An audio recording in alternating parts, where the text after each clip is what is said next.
Andres de AA Sports here with another video covering Mexican football and the Mexico women's national team. We now know the roster for the Mexico women's national team for their two-game series versus Australia, with the roster being revealed and announced this weekend. With that, in this video, I will be giving my reaction and analysis to the roster and the players Pedro Lopez has called up for the Mexico women's national team's games versus Australia in June.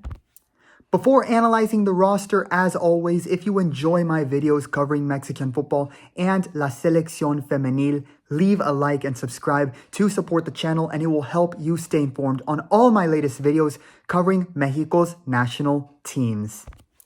Starting with the goalkeepers, the three goalkeepers included in the roster are Estefany Barreras, Blanca Felix, and Itzel Velasco. Overall, nothing to criticize in terms of this part of the roster. The two best goalkeepers right now are included in the roster in Barreras and Felix, and Itzel Velasco, the team's best young goalkeeper prospect, has returned from injury and is now able to play with the team. Cecilia Santiago has been left off the roster now that Velasco has returned, and while Santiago has still been solid with Tigres and is one of Mexico's best goalkeepers all time, who was part of both the 2011 and 2015 Women's World Cup teams for Mexico, Barreras, Felix, and Velasco, that is arguably the best mix of goalkeepers Mexico can have on their roster going forward. Barreras, who is Mexico's best goalkeeper right now, is without a doubt going to be the starting goalkeeper, likely for both games. Blanca Felix, who is also in good form with Chivas, is a great second option, and it's good to include a young goalkeeper like Velasco, who they are developing with the main team as the third goalkeeper, as she will be part of the team in the long-term future. Overall, I think Pedro Lopez made the correct decisions here, and with how good Estefany Barreras and Blanca Felix have been, it's not really surprising or much of a debate. As for the defenders, Pedro Lopez has called up Kenty Robles, Greta Espinosa, Kimberly Rodriguez, Nikki Hernandez, Reina Reyes, Caro Bernal, Alia Farmer, and Yvonne Gutierrez. Essentially the same defenders, this time with the addition of Nikki Hernandez, who has returned from injury. While the defense did well without Hernandez in April, she was a very important player in the defense during the big win versus Brazil, so it's good to see her back on the team, and I imagine she will start in at least one of the games, if not both. But overall, no changes and essentially the same defensive core as it should be. The defense has not conceded a single goal in any of their last 11 games. Don't change anything that is already good as it is and doesn't need changes. Moving on to the midfielders included in the roster are Rebecca Bernal, Carla Nieto, Alexia Delgado, Ali Soto, and Fatima Servin, very good, and Nancy Antonio returns and is included in the roster. With that, the one notable change here is Stephanie Mayor not being included and Antonio being called up in her place. There aren't any reports about Mayor being injured right now. However, even though she has been playing well for Mexico and has 2 assists in the team's last 2 games, Stephanie Mayor is considered an aging player within Mexico's player pool. So Pedro Lopez calling up Nancy Antonio is likely him deciding to go with another in-form player that is younger, who can potentially better keep up with the pace of play that Australia will have and that we will see in these 2 games.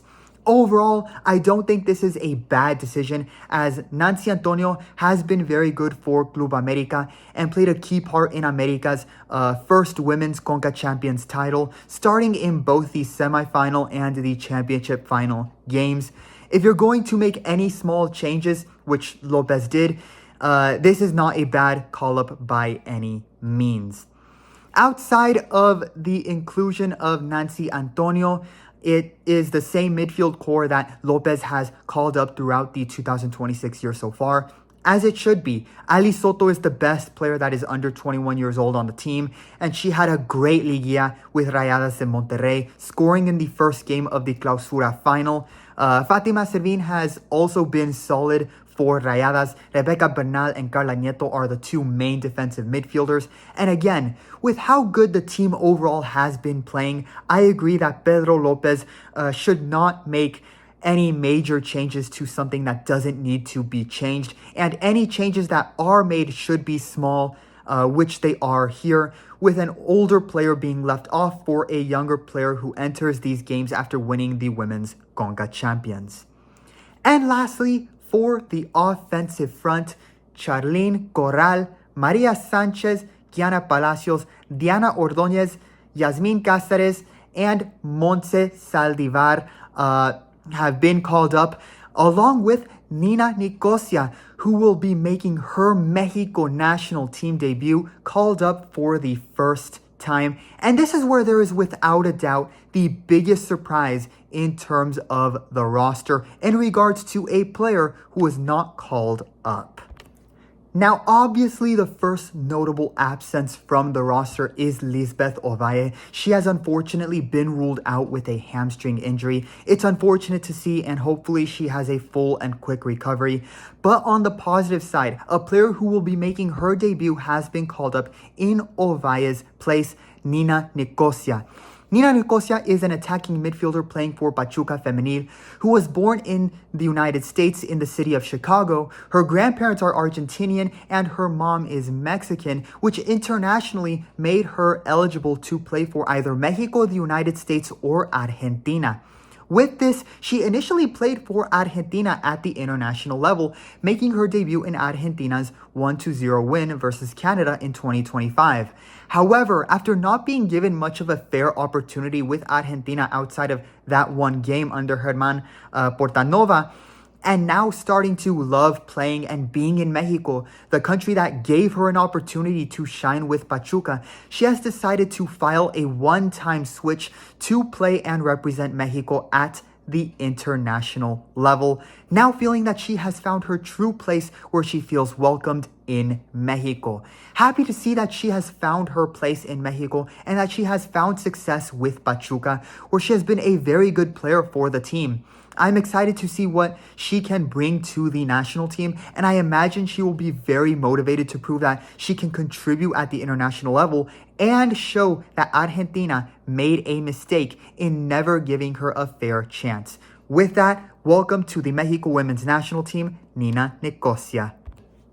However, arguably the biggest surprise is that Scarlett Camberos was not included in the roster for these games.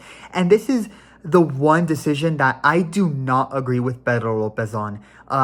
She had a great year as the captain of Club América Femenil, winning the Liga MX Femenil Clausura and the Women's Conca Champions with the team, and was the top goal scorer in the Women's Conca Champions tournament this year. I am very surprised that she was left off the roster, and this does feel like one of the first snubs that has occurred under Pedro Lopez.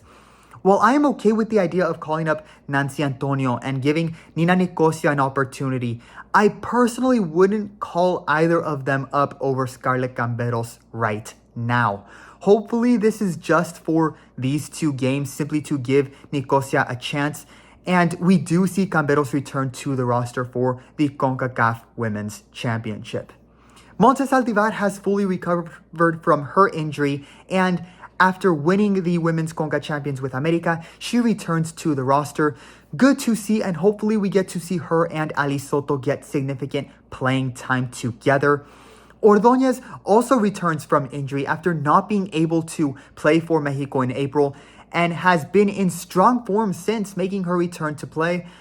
She has also been very good for the national team recently. So while Ovalle has been ruled out, the team has also gotten healthy with many players returning from injuries in good form.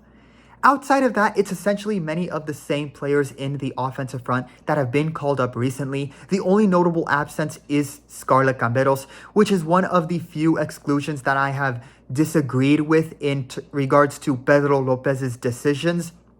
But overall, I think Lopez did well in keeping the majority of the offensive front the same, as the last thing he should do is make major changes, when the team has been playing well over the last year and a half. There you have it, my reactions and analysis of the Mexico women's national team's roster for their games versus Australia. Overall, I'm going to give this roster a B+ grade. The B+ grade is mainly for the fact that Scarlett Camberos was snubbed, and in my opinion, given how well she played in the Women's Conca Champions, I would have liked to see her be called up. But outside of that, the roster for the most part remains the same, which is not bad in any way, as Pedro Lopez should not try to experiment or change too much when the team has been playing really well so far. The team's first game will be on June 6th, where hopefully they will get a good result and are able to continue their unbeaten streak.